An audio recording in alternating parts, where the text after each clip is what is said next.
We agree with that petition. State House has become a scene of crime.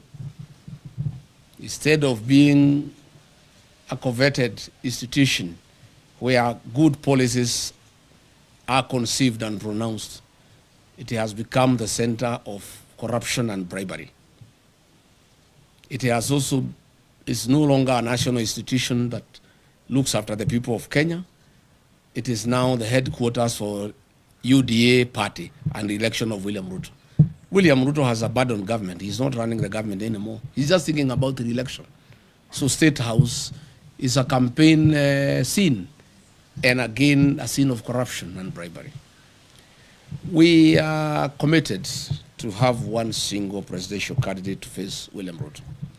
We want to ask patience from the people of Kenya. Coalition building is a delicate affair, but the people of Kenya have been very clear to us that they want one candidate to face William Ruto, and we want to give them that commitment. On my part, I want to give that commitment. And when I listen to my sister Mother Karua and my other brothers in the alternative government, they are all committed that we shall have one single presidential candidate to face William Ruto. What I want to ask is patience, and there is no hurry. Mwai Kibaki, the third president of the Republic of Kenya, was named as the opposition flag bearer on the 14th of October 2022, when the election was on 27th December the same year. 2 months, 13 days apart. There's no hurry. We can take our sweet time. If you ask me, we should not be in a hurry. Anything from March, April next year is good enough.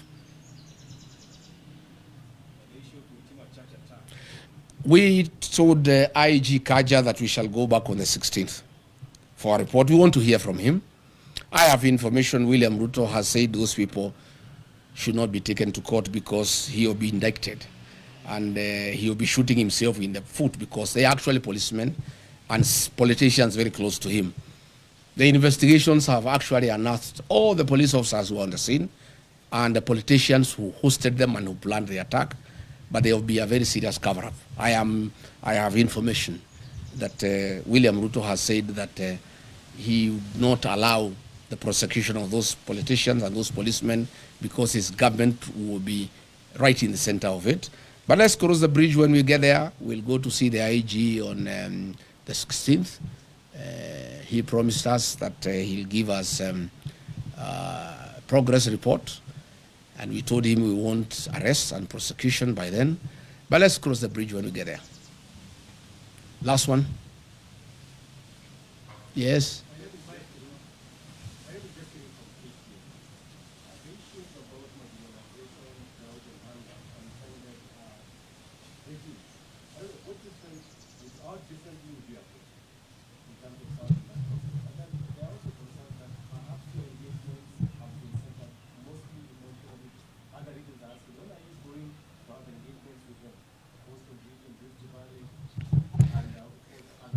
My friend, I'm here today talking about Northern Kenya. I'm a Kenyan leader.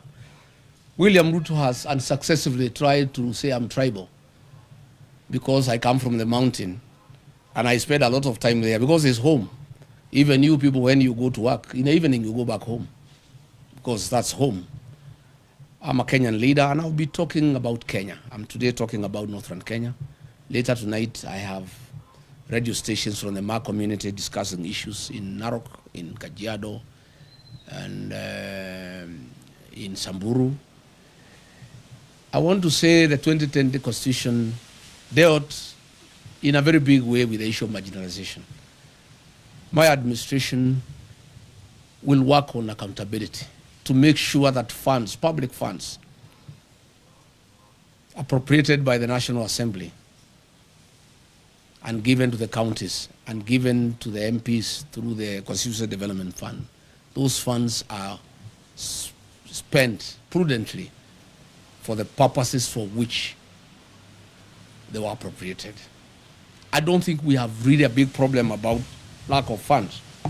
It's the issue of accountability, and more so the North. The people of Northern Kenya have borne the brunt of lack of accountability. And they have been taken for granted for too long. And that's why they're happy with me.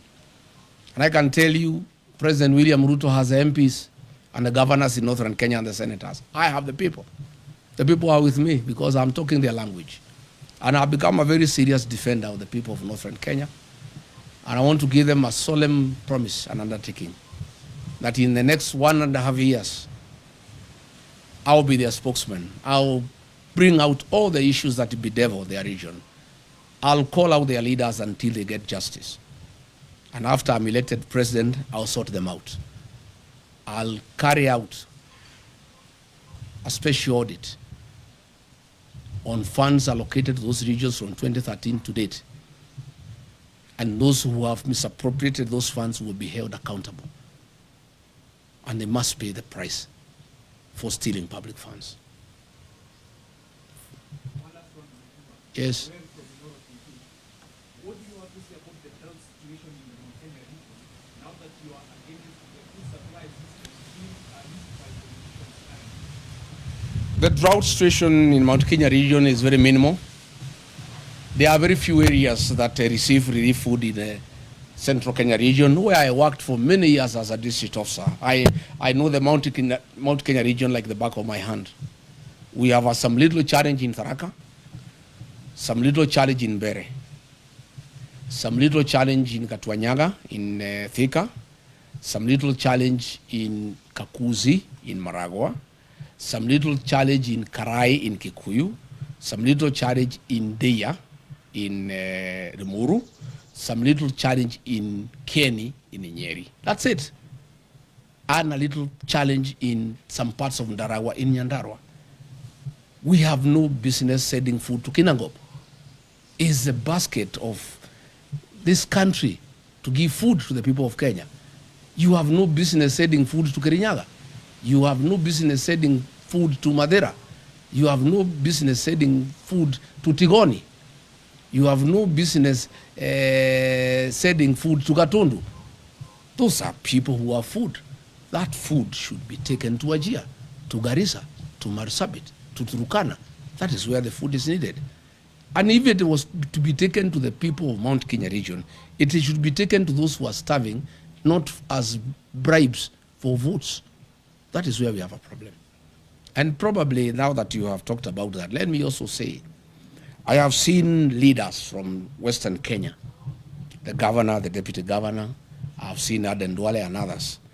They have been sent by William Ruto to abuse President Uhuru Kenyatta and trying to intimidate him and trying to sell him fear that he should not have a political mind, he should not interact with other leaders in Kenya, and he shouldn't have a political choice. And if he does so, they will take away his retirement benefits and his allowances. Let me tell those leaders sent by William Ruto. One, they have no moral authority to address President Uhuru Kenyatta. President Uhuru Kenyatta is the retired president of the Republic of Kenya, a statesman, a very serious nationalist, a Kenya who served this country with dedication and who deserves respect.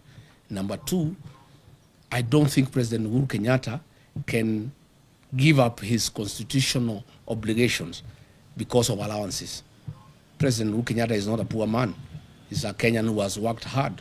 He's a Kenyan who has money and resources. And I don't think the President Uhuru Kenyatta can be told to shut up so that he gets allowances or he doesn't get. In any case, even if they carry out the threat and hold his allowances, there's no problem. Once we take over office, we shall give President Kenyatta his dues.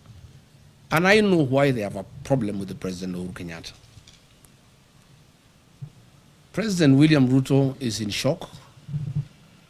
He is confused.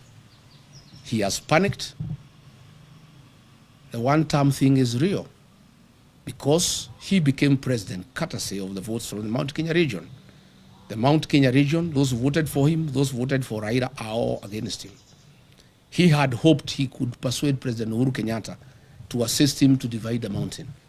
Even when he went to cry to him in Ichaweri, he was there on a mission to see how he can get President Uhuru Kenyatta to see whether in one way or another he could cause some confusion and the mountain is divided so that the mountain vote does not go to somebody else in one basket. President Uhuru Kenyatta cannot allow President William Ruto to divide the mountain. President Kenyatta and I and other leaders, Martha Karua, Justin Muturi, Mithika Linturi, will do whatever it takes to make sure the mountain is united, because that vote is very important to this country, and it is a vote that will help the rest of Kenyans get rid of William Ruto. So I want to ask William Ruto to stop sending junior leaders to abuse President Uhuru Kenyatta. President Uhuru Kenyatta left you a great country. When he left office, the health system was working. In 3 years, you have destroyed the health system. When President Uhuru Kenyatta left office, the university, the Higher Education Loans Board was working. 3 years down the line, you have destroyed it. When President Uhuru Kenyatta left office, there was capitation for primary schools and secondary schools. 3 years down the line, children are at home. Stop blaming President Uhuru Kenyatta for your political problems and challenges. You destabilize your own government. You lie to the people of Kenya. You have made corruption a way of life. You have made bribery the epitome of State House. The challenges that you have as a president are of your own making. And stop blaming President Uhuru Kenyatta. Stop sending leaders to abuse President Uhuru Kenyatta. And I want to challenge William Ruto, if he's a man enough to abuse President Kenyatta himself. Stop sending some leaders to abuse President Kenyatta on your behalf. Do it yourself if you are man enough. Abuse him. And let me say, I will not allow President Uhuru Kenyatta to be intimidated. I have a responsibility as a leader from the region to defend our son, our kinsman. President Uhuru Kenyatta must be allowed to retire in dignity. He must be allowed to enjoy his constitutional freedom to do whatever he wants. If he wants to work with us, why not? If he wants to work with Gachagua to unite the mountain, to unite Kenya, why not? And I want to tell William Ruto, I heard him saying that Azimio cannot be anything without ODM. He is lost. The ODM of Raila Odinga is not the ODM of today. What William Ruto is holding is a shell of ODM, the fake one, of Junet Mohammed, Gladys Wanga, and Oburu Odinga. The ODMB, the one with the people, is gone and is in one term. The people of Ukambani are gone, they are in one term. The people of Kisii are gone, they are in one term. The mountain is gone, is in one term. And by the way, there is no UDA without the mountain. It's a shell. So let him not, and he should know, Azimio only lost because the mountain did not go to Azimio in total. As we talk, the mountain, Azimio, United Opposition, ODMB, all of us are in one term. We'll get 70+1 and we'll make him one-term president. So let him stop sending people to abuse President Uhuru Kenyatta. Let him not demean Azimio. Let him deal with his own challenges that are self-inflicted. He mismanaged politics. He mismanaged the country. He made corruption a way of life. He made lies as his trademark. And Kenyans are fed up because they can see through him. And therefore, he should sort out his own problems, and he should not send people to blame President Uhuru Kenyatta for his woes. And I want to say to the people of Kenya that I will take time. Anytime Uhuru Kenyatta is attacked, I must defend him as our retired president, as my brother, as my kinsman. And I have a responsibility to do so. And that I'll be able to do from time to time.